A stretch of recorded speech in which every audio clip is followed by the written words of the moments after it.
So we've got a very exciting session ahead for us on this, well, as Laura said, the afternoon session, where we're really focusing on communication and the key issues around that. We've got a number of exciting speakers today. So I've been given the pleasure of hosting this session. So I suppose the first thing to think about is why are we here? Not the bigger question in terms of life, but in terms of this particular session.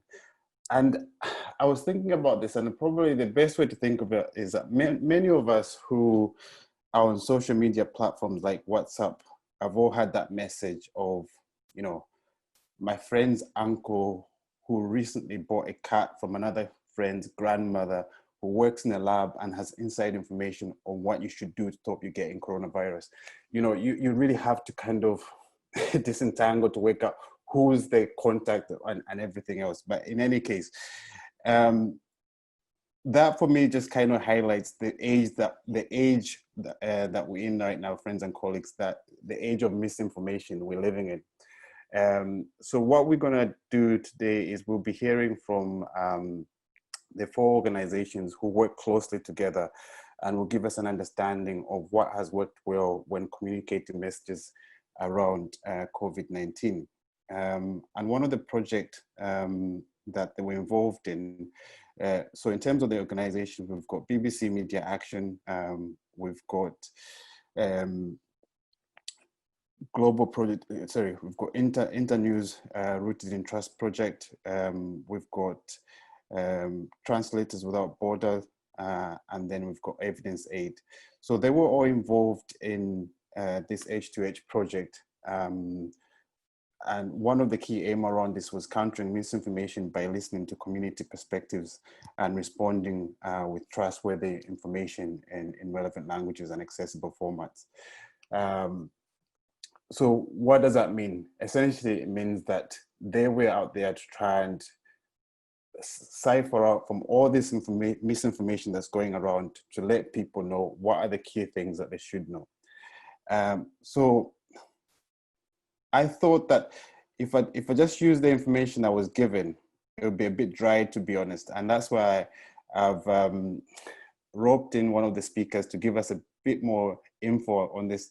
And Richard had kindly offered just to give us a quick couple of minutes summary on this in terms of this exciting project. Thanks, Kalonde. Yes, so for those who don't know, H2H, it means humanitarian to humanitarian. It's a network of organizations, most of whom are providing services to other organizations rather than directly to beneficiaries, although some of us do that as well.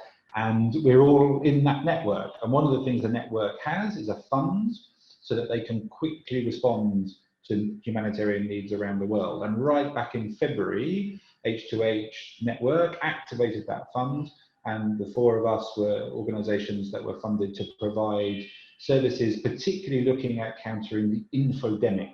This is something that the WHO described as one of the really key priorities for the early days of COVID, and I would say it still is. So as Kalonde says, what we were looking at is listening to communities, trying to understand their perspectives and their concerns, and trying to sift through some of the information channels and the barriers that there were to getting accurate and useful information out to communities, particularly in Asia Pacific, that were being affected at the beginning of the coronavirus outbreak. And you'll hear more about that from the 4 of us in the breakout. But broadly, what we were doing is, with those insights we were drawing from communities, then providing information in accessible ways to make sure that people were able to get hold of accurate and actionable information about coronavirus. Thank you very much. Now, there you go. That's the beauty of when you actually have someone who knows the project well to give us insight in it, rather than me just reading the information that's been provided. I should say with all this, it looks as if I've got a wee shop here that I'm selling gear. My lovely artwork that I did up myself. I wish. So the other thing is that in terms of the information that we'll be looking at, the way that it will be running today is like a wild cafe style. So you'll be going in smaller groups, and really it's just provide people an opportunity to kind of be able to, for the projects to, for the various organizations to have more time with yourselves in terms of getting more information on that project, and then allows for a bit more discussion within those breakout. But don't worry about that. In terms of the mechanics around it, you'll be moved around neatly, I've been advised, so you don't have to do anything. And I think Laura will, as explained, or it'll be straightforward. I thought I had to do it, moving people around, and thankfully I don't. And what I'll be doing is introducing, before I introduce the speakers, it would be good as well if you guys can also just, provide us some brief information around for yourselves, just introduce yourselves in the chat box and give an example of your favorite radio or TV jingle. I couldn't even think of this, to be honest. I mean, I'm a big Frasier fan. For any of you who ever watched Frasier Crane's show, I don't know whether that one at the end will be a jingle. I don't know. I'm from Zambia, so any of these things about jingles, we were not. Although I should say, when I'm talking about Zambia, I've been over here for over 20 years. So although I'm dressed in my African kit here, the minute I go outside, be like, all right, troops, man, Sam Session, man, BBC, and everyone was there, man. So anyway, I've been brought on to lighten up the mood. But in terms of my actual background, our role in terms of what we do is around raising awareness. I'm from an organization called Diverse Talent, where we raise an awareness through the use of, media platforms, creative arts, essentially. That's what we do. But in terms of my actual day-to-day, I'm involved in public health. So that's why, this was a session that I was really interested in, because I've been heavily involved in the whole COVID response. And we've seen firsthand the impact that misinformation can have, both in terms of, people making wrong decisions, but also the kind of complacency it can lead to. We have a number of speakers here. So we've got 5 speakers from 4 different organizations. We've got Richard Lace, who's Director of Programs at BBC Media Action. He's got over 20 years experience working in the media and development fields, including in Europe, Africa, and Bangladesh. Clearly, Bangladesh is not a continent, but that's the information I was given. So presumably he only worked in one area, in Bangladesh, as far as South, I always have to think Southeast Asia, South Asia. In terms of BBC Media Action, I won't go into information around that and any of the organizations, because people can do that as part of their sessions.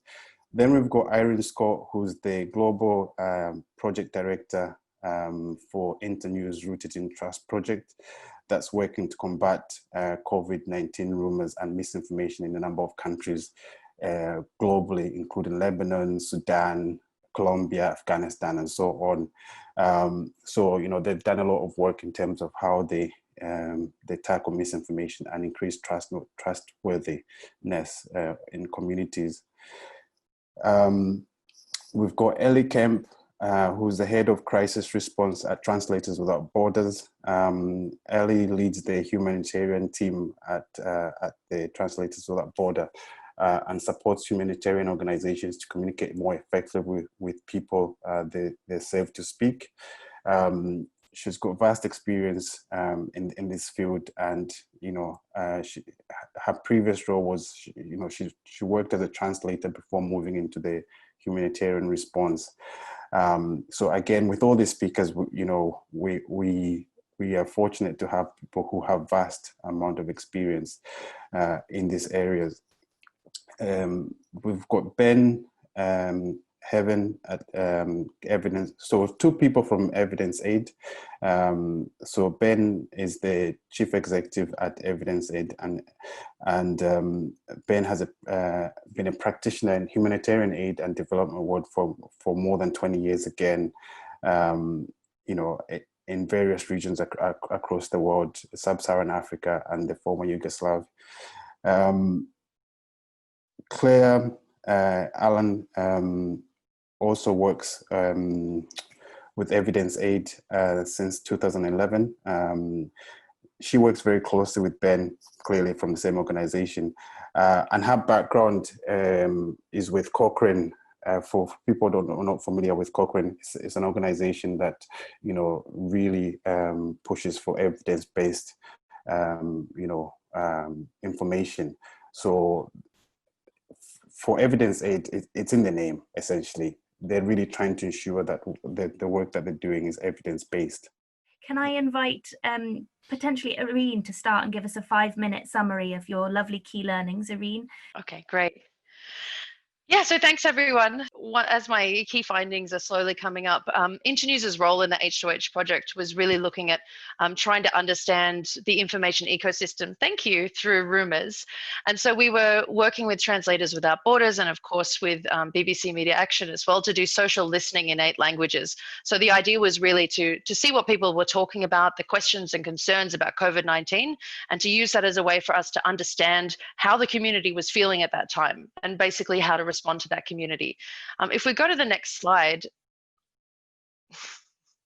Thank you. I mean, the big question is sometimes why we look at rumours and why not just look at all information. And I think rumours are really interesting because they can show you a lot of things about a community, much more than just, of course, information gaps, you know, things that people don't know. Of course, they point to those, but they also point to trust. Is there a lack or a boost in trust in the health system, in a government? That also helps you to decide how you might communicate with that community. It also points to misunderstandings, perhaps when we've tried to communicate and not quite got it right. So perhaps we've been a bit confusing and that information has become misinformation by just purely being misunderstood. They of course point to social divide as well. We've seen a lot of prejudice towards migrants and refugees, for example, in this crisis. And they're really an early warning mechanism for harmful behavior.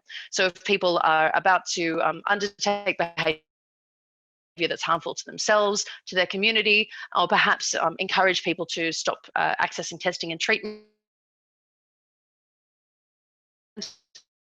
So rumours are really key, I think, for understanding. And just on the next slide. And so what we've found in the way of communicating is that, especially in this crisis, you need much more than facts. I'm sure we've all had a situation where we've been told a fact that is doesn't align with the way that we see the world or doesn't align with the way that we see an issue, and we dismiss it. It's just the way that humans are, unfortunately. So what we want to make sure that we do is, of course, we increase the number of facts that are out there about COVID-19, but we really try and understand what is the environment that allowed this rumor to be perpetuated. What are the fears and concerns and anxieties that have put the community in a situation where they want to understand the rumor, or they're more likely to understand the rumor. And on the next slide, I'll quickly run through some of the things we've learned about communicating back to the community about this information. That, of course, it's really important to understand your community. Who do they trust? Where do they get their information from? It's really important to listen to them, of course, as well. Of course, to localize your advice, to make sure that you're not just giving them advice that makes sense in Geneva. You're giving them advice that makes sense in the place where they are, so that they can see themselves in that advice and know that it's for them and that it fits their situation. For example, in some of the humanitarian contexts where we're working, you couldn't just say, make sure you wear a face mask. The closest face mask to buy might be hundreds of kilometers away. It might not be affordable. So you need to make sure whatever advice you're giving fits that perspective and fits that context where the person is, and that it's actionable. It's something someone can do to help themselves and their family. And on the next slide, some of the other things that we found are really important when you're communicating about the information that rumors have shown you is, of course, to acknowledge the fear, not to contribute to it. And that's especially one for the local media organizations that we often work with, making sure that they don't sensationalize the crisis for headlines, and that you encourage community-based solutions, that you're often in a crisis, it's natural for humans to become very individualistic, to look after themselves and their family, and to think of the wider community implications. So in our messaging as well, we want to try and make sure that we stress that it is a community-based solution to an issue, and that individualism, of course, you can do your own individual efforts, but the community as a whole is the way to combat the pandemic. And especially when looking at marginalized groups, we do a lot of work working in refugee and migration and displacement contexts, is to make sure that you're not only reporting on those groups so that the wider community better understands the situation that they are under as to why they might have a more likelihood of a spread of COVID-19 where they're living, but also reporting for those groups as well, making sure that those groups have their information needs met as well. And on the next slide, and that it's a constant cycle, that you're always listening, trying to understand what that information needs and responding, but then continuing to listen.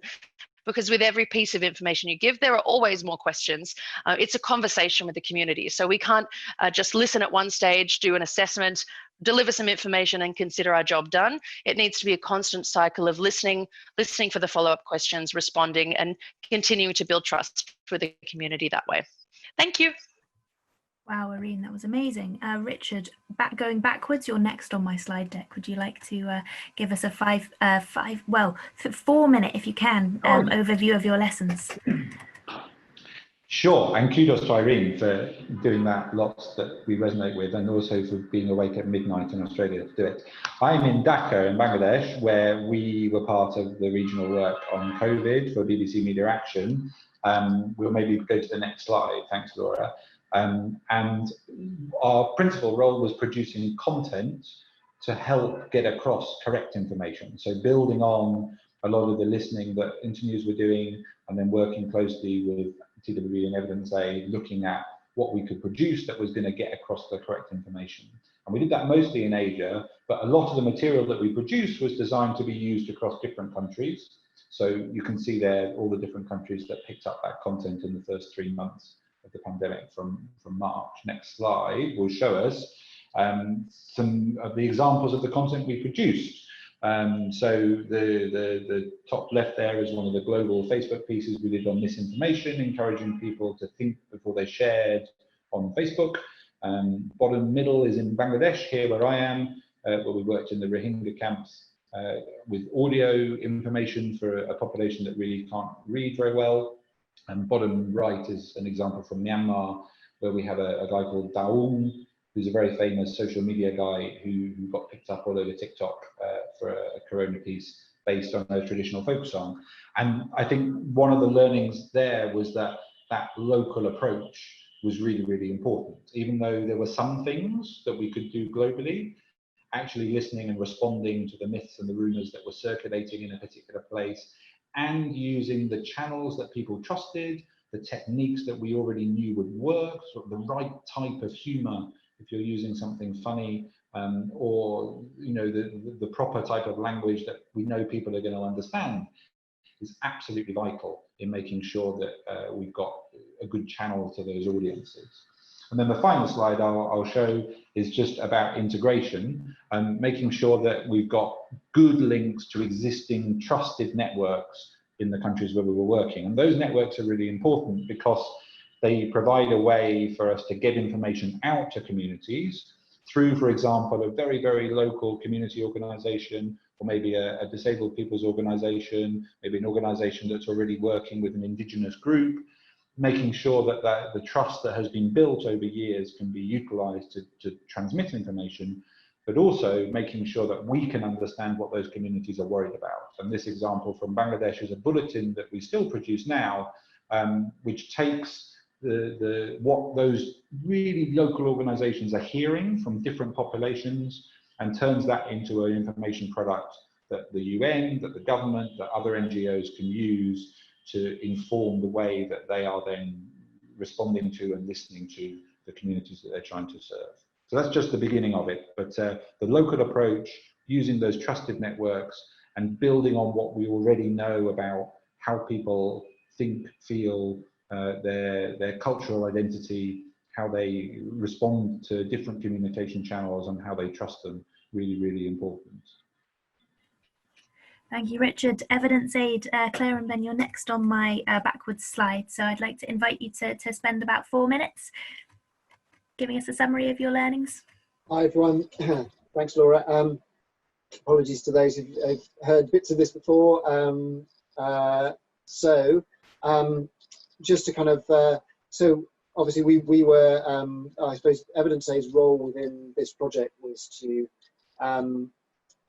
take evidence from high quality research and try and synthesize and bring it together and summarize and translate, along with Translators Without Borders, our partners within the program, high quality evidence from research. And that's really what Evidence Aid does more broadly within disasters and emergencies, but specifically within this project. We were obviously looking particularly at evidence relating to COVID-19.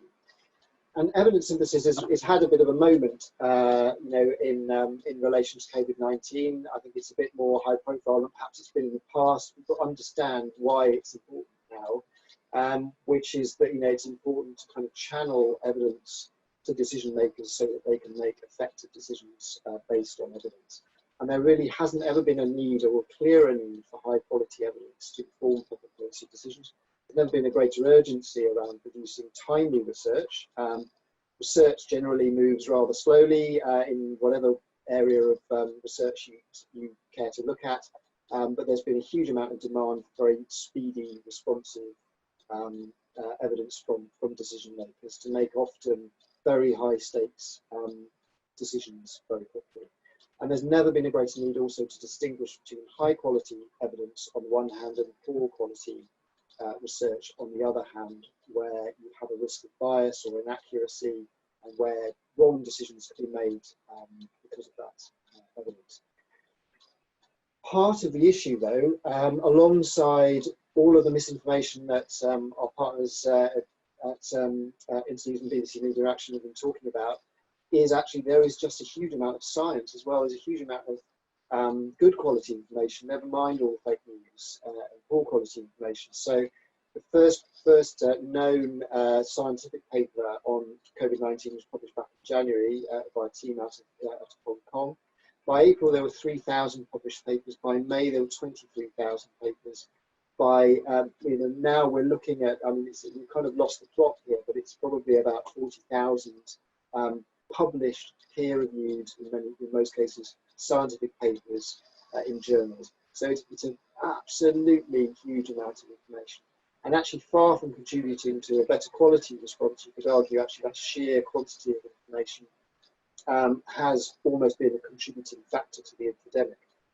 And when you put that alongside all the fake news, all the conspiracy theories, where, you know, kind of you can cure COVID by putting a metal bin over your head and banging it with a stick, it's decision makers are finding it very hard to act on in the best interest of the people they serve.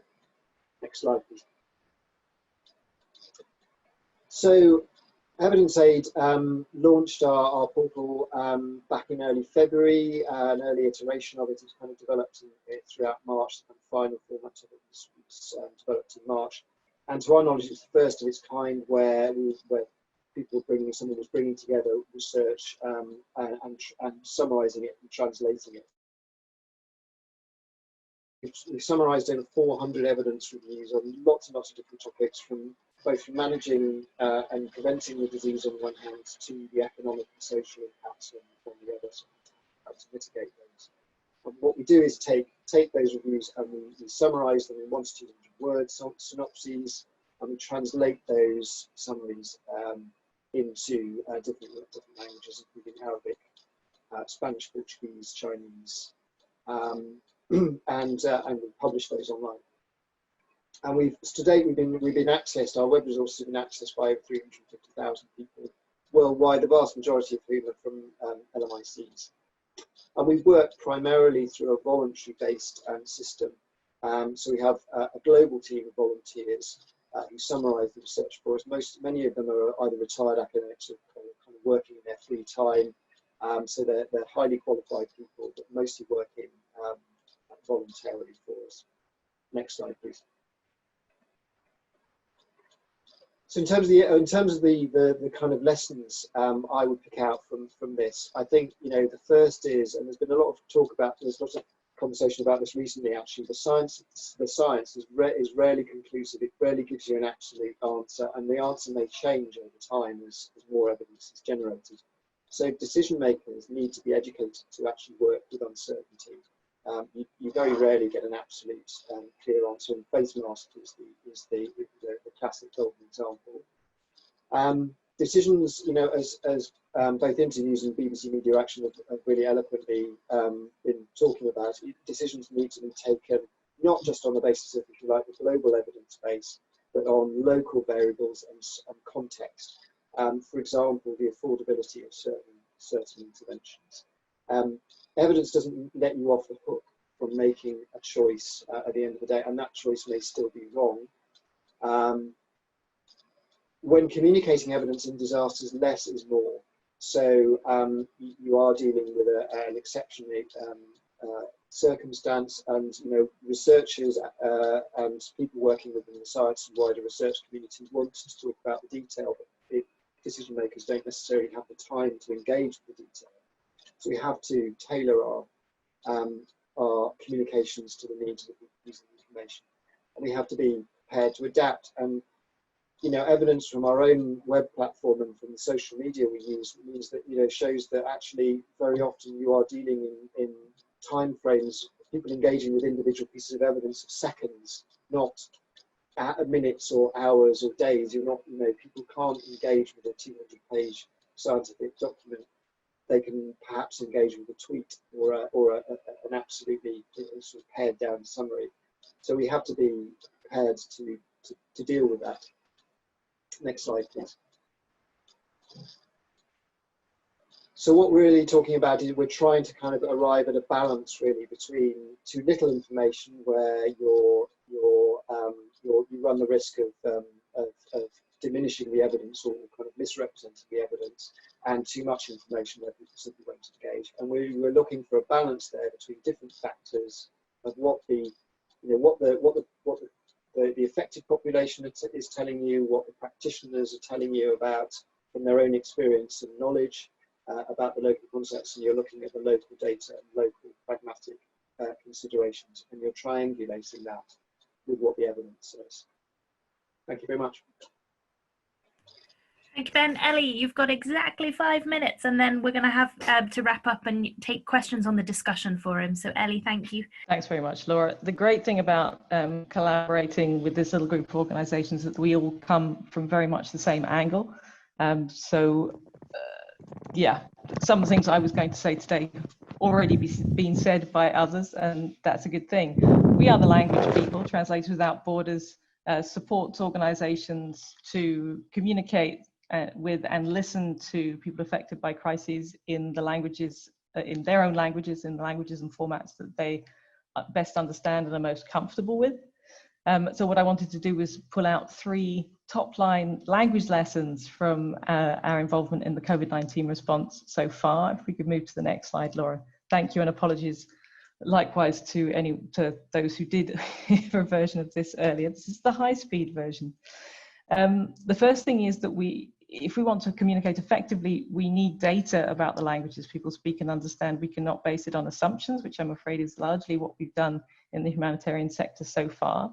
And in the COVID-19 pandemic, there's been a lot of translation. There have been a lot of individuals popping up and wanting to support translation for their communities. But very broadly, there has still been an emphasis on communicating in the major international languages and in the major national languages, and that puts marginalized language speakers at risk, unable to access the information they need about what to do and how to stay safe. That particularly affects those groups that are less likely to speak or read these major languages, and those include marginalized language speakers who are women, who are older, who have disabilities, and also migrants and refugees. So what TWB did as part of this project and continues to do elsewhere is to map language and literacy data. That's what you're seeing on the screen. And we've also surveyed humanitarian program teams and communities at risk on the information gaps that they're seeing. We then use that data to provide translation support to our partners, including the other 3 on this session, in the most relevant local languages and in the most accessible format. So as Richard was saying, the audio and video as well as text, for instance. and other organizations use our maps and our data to inform their communication strategies and their funding allocation decisions. If we could move to the next slide. My second language lesson for you is that if we want to speak a language people understand, then we need to use the words that they know, not technical terminology. Whenever there's a new event like a global pandemic, we create new words or they break into the mainstream, and that can generate confusion and rumors and discrimination and worse. So social distancing, for instance, was a word I first discovered when COVID-19 hit the headlines. It's one that many people didn't initially understand, and which is challenging to translate in any meaningful way into many languages. We found in the Rohingya refugee response in Bangladesh that the term COVID-19 itself was not widely used or understood. We found similar things in countries as far apart as Bangladesh and Nigeria and the Democratic Republic of Congo, where often corona or coronavirus is a more readily understood term. But many of the more medical terms associated with with COVID-19 and with other diseases are confusing to people who do not have that level of literacy in health terminology. So we need to use the words that people do understand, and we need to test which words they're going to understand in order to communicate effectively. And the third slide for my third lesson at speed is that and this goes back to what Irene was saying, we can't just talk at people. We need to, if we want to counter misinformation, we need to answer people's questions, not just give them instructions. TWB is using language technology to do that. We have developed a multilingual chatbot using natural language processing so that you can ask a question in a language like Lingala or Congolese Swahili in DRC and get an answer to your question. It enables people to ask the questions that they actually have and get an answer. And we're developing it not just for this use with the Red Cross in DRC, but it would be expanding it to other countries and other languages and also other use cases, because we think in the era of the pandemic and of no contact communication, this means of communicating at scale, two-way with non-contact communication is really something that we're all going to need for a number of uses. That at speed is an overview of why in all of this language matters is the top line for effective communication on COVID-19 and so much else. Thank you, Laura. Wow, Ellie, that was amazing. Kalonde, do you want to say some final closing words? Yes, just some final closing words. Yes, things have not worked out as we'd hoped, but it doesn't matter because we got to hear all the wonderful work that our 4 organizations are involved in.